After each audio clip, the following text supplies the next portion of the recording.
I received an email this week. It was a really interesting email, not long, but it was a salient reminder to me of how careful, how mindful and careful we have to be at the moment about the Old Testament texts that we include in our liturgies, because they are located in the very territory currently being torn apart by war. So this week, despite the guidance of the lectionary, we are not going to read from the book of Joshua, located soundly in that area being torn apart, Israel, Gaza, Palestine, and Lebanon. We need to be very careful and mindful about what we say outwardly, because every word we speak has repercussions. To not speak, though, is to say a lot. To speak is fraught. We can name the horrifying bloodshed, the inhumane acts of violence, where paths of destruction kill abundantly, indiscriminately. We can bear witness to a relentless onslaught and an absence of respite. These are things we can name. These acts we can name. But to venture anywhere near who is right and who is wrong, what the reason is for such things, to create that narrow defile is incredibly fraught. It is complex, and it is complicated, and it is many years long, and it is multi-nuanced. For most of us, it is not our physical landscape of belonging, so who are we to speak? Yet we share the territory of a common humanity, so how dare we not? We see life and we see death, too much death, and we feel utterly helpless before it. What is more, in a place such as this, that stands and calls itself as standing in continuity with the Hebraic texts, because we share those texts that are deeply embedded in that place, those threads of story are woven through us. The tendrils of the impact wind inward.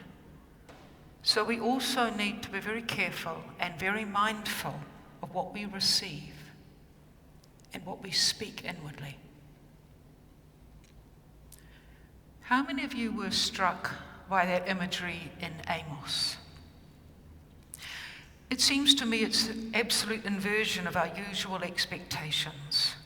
We are not accustomed to hearing, "The day of the Lord is darkness, not gloom. Not light, it is gloom with no brightness." It is strange to hear such words in the darkness of our world at the moment. Perhaps that last verse helps give them context. But let justice roll down like waters and righteousness like an ever-flowing stream. Is the outworking of justice and righteousness as darkness and gloom to us?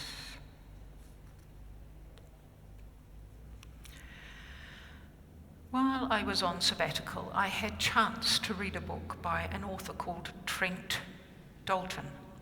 I don't know if you have read his work, The Boy Who Swallowed the Universe. This particular book I read is his latest one. It's called Lola in the Mirror. I recommend it. It's set in Brisbane, and the main character is a young woman who has lived all her life, all her remembered life, on the lam, running from the law with her mother. She's not homeless, she insists, rather she's just not housed.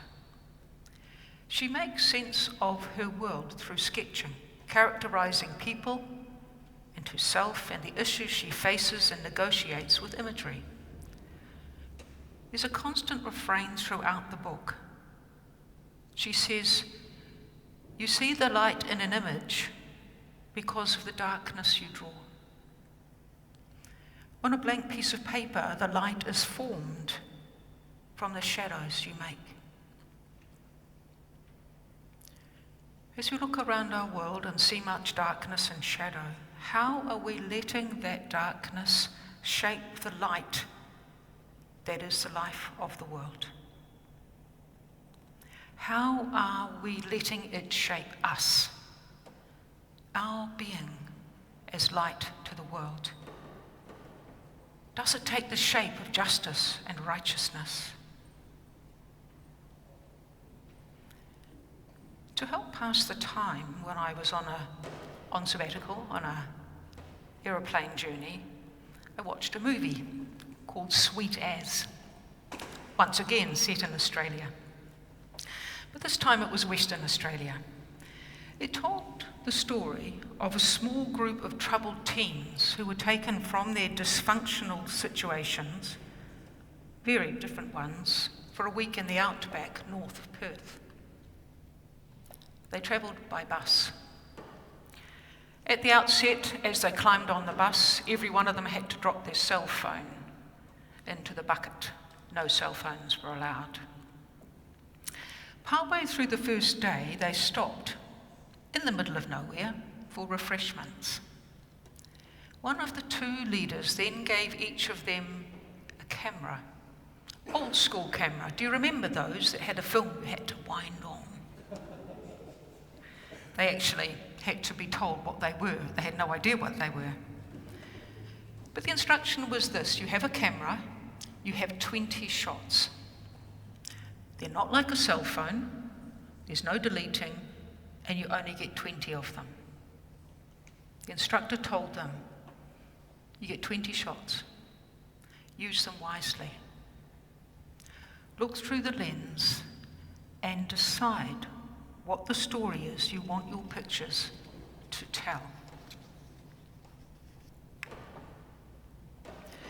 We are beleaguered by so many images, are we not? Look to the left, look to the right, pick up the phone, turn on the telly, whatever. Images, so much shadows our world. Inevitably, such darkness shapes us, as I've said.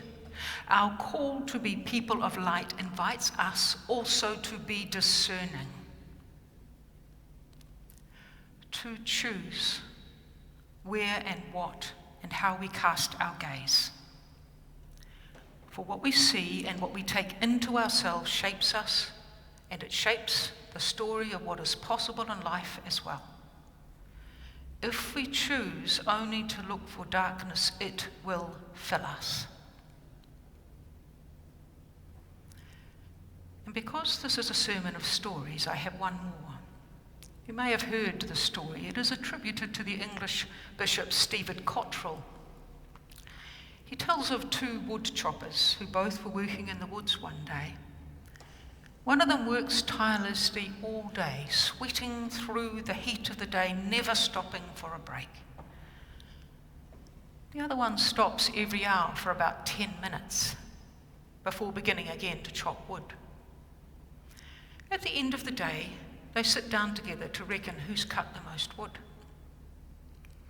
The one who stopped every hour for 10 minutes has chopped a greater quantity of wood than the one who chopped without ceasing. How was it possible, said the man who'd worked through the whole day. The other responded, each time I stopped, not only did I rest, but I sharpened my axe. The story came to mind as I listened and read the gospel. There are 5 bridesmaids who are named wise. They're the ones with oil to spare should the bridegroom's arrival be delayed, whereas the foolish were called those because they did not. The woodcutter's story speaks of taking time to sharpen tools and replenish energy for the task in hand. Foolish as it seemed, resting from endless toil, taking time to hone the tools for the task in hand, made that woodsman more effective. The task of the bridesmaid is to keep the lamp burning, so the light is there when the bridegroom appears. So oil to spare is of benefit. How good are we at pausing to attend to our God-expecting lamps and to ensure we have oil to replenish them when needed? Taking time to pause from endless toil, from endless perusal of news feeds and media updates, might return us to ourselves, to who we're called to be, to remember what is ours to do, In doing so, we give ourselves a chance to check in, to refill and replenish the oil in that lamp, and to be attentive, to listen and to look for and to seek and to ask of God who we expect to meet and recognize when God comes to us, when God is with us.